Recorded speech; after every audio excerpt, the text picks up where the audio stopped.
আপনি বেংকৰ মেনেজাৰ হৈ পেলাই ঘৰে ঘৰে গৈ পেলাই কি মানুহ আনে নেকি কাষ্টমাৰ? এনেকুৱা চাকৰি কৰে আপোনালোকে। এই দুখীয়া সহজ সৰল মানুহবিলাকক ঠগিব আহিছে আপোনালোকে। ঠগা নাই দাদা। ঠগা নাই, কি কৰিছে? কি কৰিছে আপুনি তেনেহ'লে?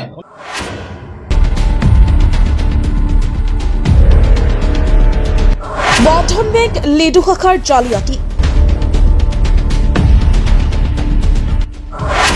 গৰ্ভৱতী আদিবাসী মহিলাক হাৰাশাস্তি। মাৰ্ঘেৰিটা সমজিলা বৰগোলাস্থিত অৱস্থিত লিডু শাখা বন্ধন বেংকৰ বৃহৎ জালিয়াতি পোহৰলৈ আহিছে। যোৱা অক্টোবৰ মাহত লিডু অমৃত গাঁৱৰ শতাধিক মহিলাক ঠগ প্ৰবঞ্চনা আৰু কৌশলেৰে বন্ধন বেংকৰ পৰা ঋণ দিবলৈ প্ৰলোভন দিয়া এগৰাকী লিডু মহিলা।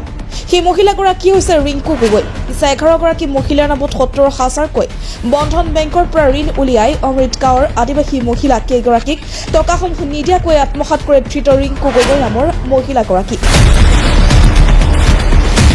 এতিয়া প্ৰশ্ন হয়, কোন এইগৰাকী ৰিংকু গগৈ? বন্ধন বেংকৰ সৈতে কি সম্পৰ্ক ৰিংকু গগৈৰ? আনহাতে আচৰিতভাৱে পুনৰবাৰ যোৱাকালি 38,000কৈ টকা ভুক্তভোগী মহিলা কেইগৰাকীৰ একাউণ্টত সোমায়। আমাক ছাৰে লৈ আহিছিলে যে গাড়ীত উঠাৰ পাছত কৈছে দেই ছাৰজনে যে তোমালোকক লৈ গৈছো, তোমালোকৰ বেংকত যিটো কালি একাউণ্টত যিটো টকা সোমাইছে সেইখিনি টকা আমি ভৰি দিছো, সেইকাৰণে সেই টকাখিনি আমি এতিয়া উইড্ৰ কৰি তোমালোকে আমাক দি দিবা হাতত বুলি কৈছে।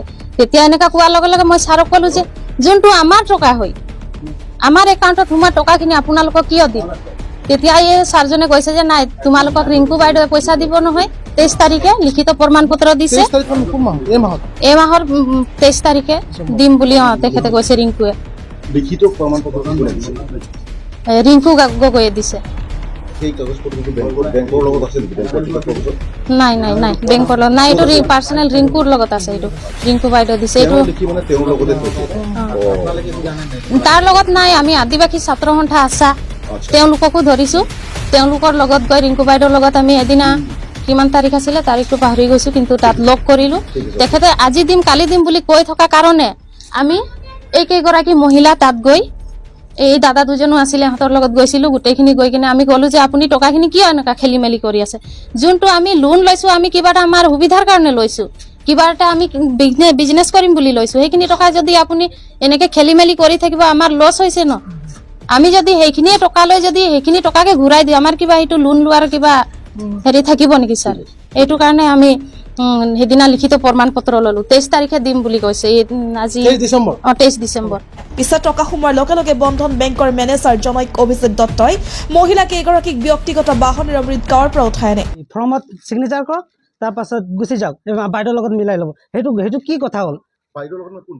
ৰিংকু বাইদেউ বুলি কয়। বেংকৰ এইটোৱে মই প্ৰশ্ন কৰিব বিচাৰিছো বন্ধন বেংকৰ মেনেজাৰক যে ৰিংকু গগৈ কি অথৰিটি আছে ই বেংক ই গাঁৱত গৈ যে ছেটিং বেংক খুলিব বা ছেটিং গোট খুলিব, বন্ধন গোট খুলিব, কি অথৰিটি আছে তাৰ? মই প্ৰশ্ন কৰিব বিচাৰিছো। মেনেজাৰ অভিজিত দত্তই মহিলা কেইগৰাকীক টকা উঠাই ৰিংকু গগৈৰ হাতত দিবলৈ হেঁচা প্ৰয়োগ কৰে। অৰ্থাৎ বন্ধন বেংক কৰ্তৃপক্ষৰ সৈতে ৰিংকু গগৈ নিশ্চয়কৈ বুজাবুজি থাকিব পাৰে।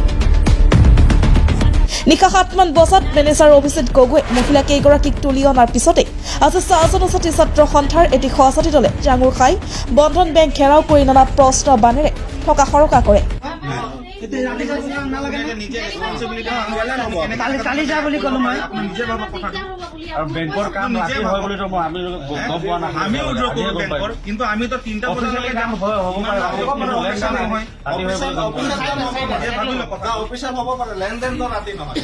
কোনো ধৰণৰ লেনদেন এটা গৰ্ভৱতী মহিলা কিমান ৰাতি কোনো মানে গ্ৰহণযোগ্য নহয়। ডাইৰেক্ট কথা কৈছো মই, এইটো কিন্তু আমি কোনো পৰ্যায়ত গ্ৰহণ কৰিব নোৱাৰিম। ইমান নামানে ন, এনেকে কৰিব লাগে নেকি? মুখখন চালে তেওঁক নাচালে নেকি যে তেওঁ প্ৰেগনেঞ্চি আছে বুলি নেকি? এনেকৈ নক'ব। অকল চেহেৰা চাই মানুহ নাহিব কেতিয়াও। আপুনি যদি চেহেৰা চাই মুখখন গোটেই শৰীৰটোৱে চাই আপুনি তেতিয়াই গম পাব লাগিছিল যে মানুহজনী কৈছিলে ন।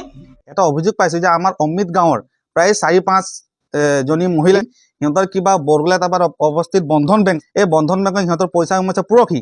আজি মেনেজাৰে এই মাজ নিশায়ে তেওঁলোকৰ ঘৰৰ পৰা উঠাই আনি কি স্বাৰ্থত আনিছে কি নাই এইটো আমি গম নাপাওঁ, কিন্তু সিহঁতি কেলে লৈ আহিব আৰু আমি গম পোৱা মতে সিহঁতি কৈছে আমাৰ মহিলাকেইটা যে আজি পইচা উঠাব তেওঁলোকে এগেইন ৰিটাৰ্ণ কৰি দিব লাগে। এইটো কি পলিচি? কোনোবাই যদি মই এজন যদি কাৰোবাৰ পৰা লোন লৈছো বেংকৰ পৰা, তো মোৰ পইচা মোৰ হয়, কি ইণ্টাৰেষ্টত দিব লাগে বেংকক মই দিম। এইটো বেংক মেনেজাৰে তৈয়াৰ নকৰিব, আপুনি এইটোক দিব তো এই বস্তুত আমাক উত্তৰ লাগে আৰু এতিয়াই লাগে। বন্ধন বেংক লিডু শাখাৰ জালিয়াতিৰ বিষয়ে মাৰ্ঘেৰিটা থানাত অৱগত কৰিছে।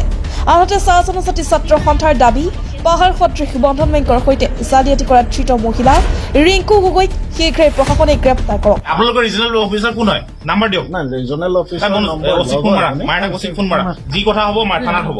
এই এনেকুৱা চাকৰি কৰে আপোনালোকে। এই দুখীয়া সহজ সৰল মানুহবিলাকক ঠগিব আহিছে আপোনালোকে। ঠগা নাই দাদা। ঠগা নাই, কি কৰিছে? কি কৰিছে আপুনি তেনেহ'লে? শুনি লওক কথাটো। আজি লৈ অহা উদ্দেশ্যটো শুনি লওক প্ৰথম। থানাত আলোচনা হ'ব। ইমান দেৰি আপুনি এইবিলাক গধূলি কি কাম কৰে? এতিয়া ৰিংকু গগৈ মহিলাগৰাকী আৰু বন্ধন বেংকৰ ওপৰত প্ৰশাসনে কেনেধৰণৰ ব্যৱস্থা গ্ৰহণ কৰে সেয়া হ'ব লক্ষণীয়। Bureau report, Assam TV news. আচলতে চাওক, এটা কেতিয়াও নুশুনা এখন ঘটনা ক'ব লাগিব।